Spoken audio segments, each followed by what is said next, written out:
somebody gonna be eating some good chicken. It might as well be you.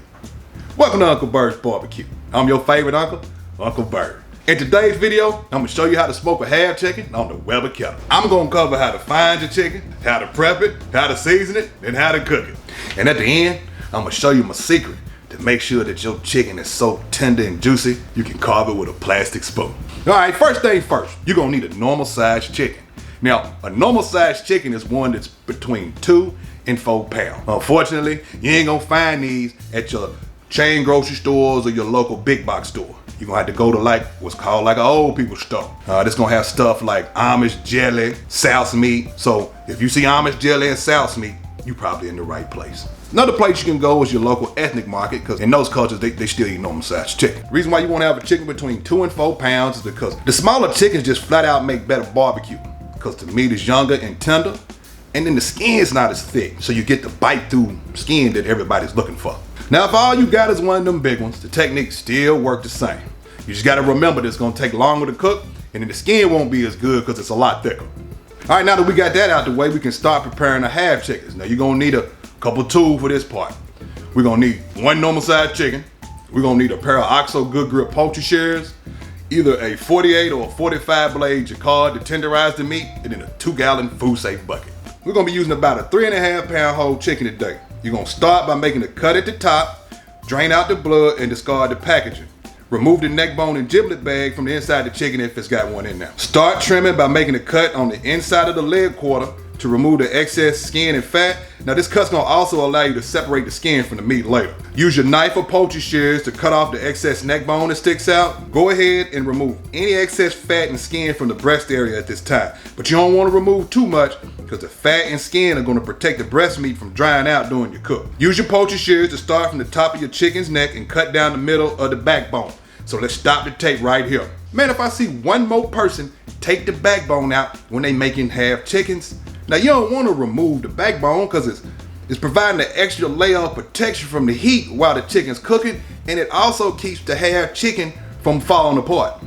You got to remember, we making barbecue, not chicken stock. To finish up, turn your chicken over and cut through the breast using your poultry shears. Use your finger and gently work under the skin to separate the skin from the breast meat. Do the same thing from the leg quarters, starting at the joint between the leg and the thigh. Now, this will create a pocket that you'll be able to drop your seasonings into later on. Use your jacquard to jacquard the breast 3 times. You want to make sure one of the times is on the side of the chicken breast, and then jacquard the leg quarter once in the thigh, and then once at the thigh and the leg joint. Now your yard bird is ready for the brine. I know a lot of people say if the chicken's already been treated with a solution to not brine it. Man, don't listen to them. I mean, your chicken gonna be dry. I mean, like a mouthful of medicated cotton dry, like you ate a bowl of sand dry. My point is, you need to make sure that you brine the chicken. Now, the key is to don't leave it in there forever. Do not brine for more than 8 hours. I use a simple brine of salt and water, because just like me, it's cheap and effective. Now, you don't need all them fancy salts. Guess what's in kosher salt? Sodium chloride. Guess what's in sea salt? Sodium chloride. Guess what's in that pink Himalayan salt from the mountains? You guessed it, sodium chloride. Just use the cheap stuff, because it works fine. Also, you may not know this, but the only thing small enough to penetrate the cell wall of the meat is the salt molecule. So all that other stuff you put in there, that brown sugar, the Worcestershire sauce, lemon juice, all that going down the drain. So if you got money like that, hell, why don't you send me some? Cash App and PayPal down in the description. To make a brine, we're gonna need a 2-cup clear measuring cup. We're gonna start by pouring in 1 cup of water. Then we're gonna pour in any type of plain salt until the water reaches the 1.5 cup mark. Pour your slurry into the 1-gallon bowl filled with water, mix well, and fill it until it reaches the 1-gallon mark. Now all you got to do is just pour the brine over your half chickens that you got in your 2-gallon food safe bucket. You ready to go. Go ahead and place your food safe bucket in the fridge so it can go ahead and brine. Now, the key with the brining is to not brine more than 8 hours. Because if you're brining for more than 8 hours, it's gonna be salty as hell. So if you ain't ready to cook them at the end of that 8 hours, all you have to do is take them out the brine, rinse them really well, put them on a different plate, or you can rinse out your food safe bucket and pop them back in there and put them in the refrigerator until you're ready to cook them. All right, let's get these birds out the brine and rinse, baby. Now, you wanna make sure that you rinse it well inside and out to remove the excess salt or any of the nasty bits that's gonna be on the outside of the chicken. We'll be seasoning the chicken up with raw cane sugar and Uncle Bird's henpecked salt-free seasoning. Keep in mind you have to use a salt-free seasoning or rub, otherwise your bird will be way too salty. Now if you don't have your own salt-free seasoning, you can either use Mrs. Dash or you can make one by using 1 part granulated garlic, 1 part granulated onion, and half a part of black pepper. Start with the raw cane sugar and season underneath the skin of the breast by pulling it back and dropping the sugar into the pocket we created. Do the same thing with the leg quarters. Pull the skin back and drop the sugar in the pocket, and then hit the outside with the raw cane sugar as well. Now, you want to do the exact same thing with your salt-free seasoning or rub. Again, for the people in the back, you have got to make sure that the rub you're using is salt-free, otherwise your chicken will be way too salty. So if you're not sure whether or not your rub has salt in it, just turn it around and look at the ingredient list. It'll tell you whether or not it's got salt in it. Now I can't reiterate this fact enough. You have to season underneath the skin for maximum flavor. How many times you been to the barbecue, got set up with your drink, sitting down in your chair, got your macaroni and cheese, got your green beans and your cold one, take a bite of the chicken, soon skin come off, all the flavor gone with it, and you ain't got nothing but hospital food. You can avoid all that by seasoning it right the first time. So you need to brine and season underneath the skin. Hey, let's go ahead and get this grill fired up. Now, today we're gonna be using a 22-inch Weber kettle. We're gonna use a slow and sear, a Weber rapid fire charcoal chimney starter, and then we're gonna have some hickory chunks. Start with a clean Weber kettle and open the bottom vents all the way. You wanna add your bottom grate to hold your coals, then drop in your slow and sear and place your chimney starter inside your grill. Now there's different ways you can light your chimney. You can use things like tumbleweeds, but me, I use plain newspaper because it's cheap and I got it around the house.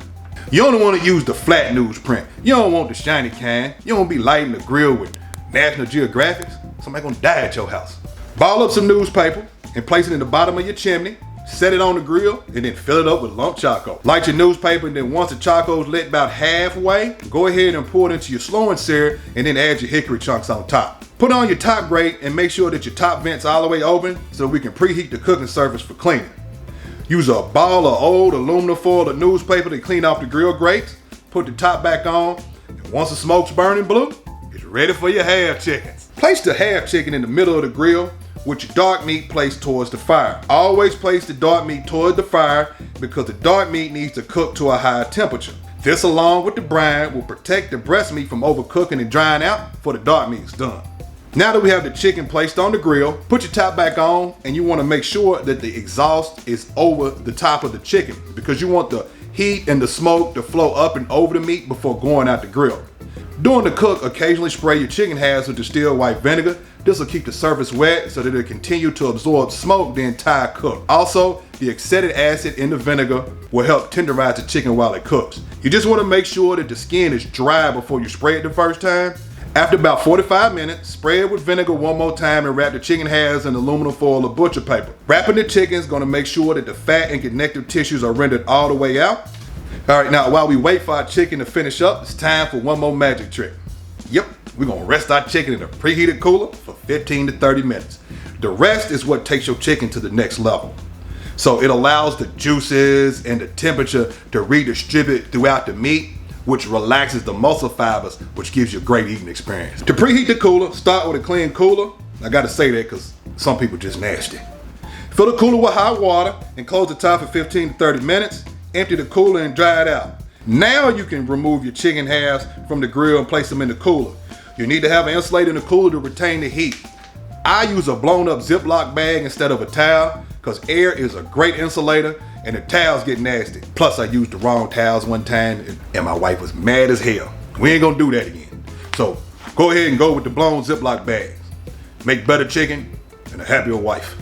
If you want to protect the cooler, you want to go ahead and put like some sort of cardboard at the bottom to help protect it from the heat, but I beat my coolers up. It's going in there. So go ahead and place your chicken halves in the cooler and put the Ziploc bag on top and close for 15 to 30 minutes. Now let's see what we got. Go ahead and get your plastic spoons out. We about to do the damn thing. It's the moment of truth.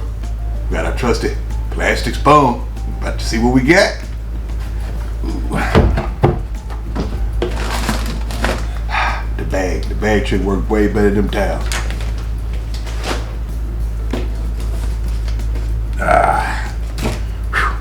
This bad boy still hot. Close this on now. Close that on there. See if we got it. Uh-oh. Got some juice down there. Got some juice. Throw that up right there. Just open that up. Let's open that up. Let's see what we got. Whew.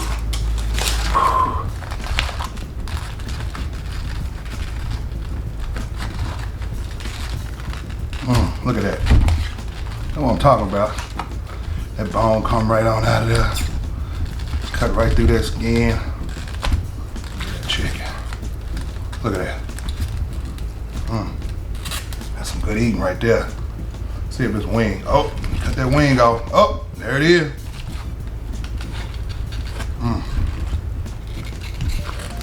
There it goes. Just cut right through the skin. Look at it. Had it cut right through it. Just a little plastic spoon. Oh, look at that. Look at that juicy white meat. Look at that. Ooh, it's so damn hot. That's some good chicken. Look at that. Skin delicious. Good chicken, bro. This ain't your mama and them dry chicken. As my granddaddy Clarence would say, that's gonna be about the size of it. So if you found value in today's video, go ahead and drop us a like, subscribe to the channel, and watch the next video.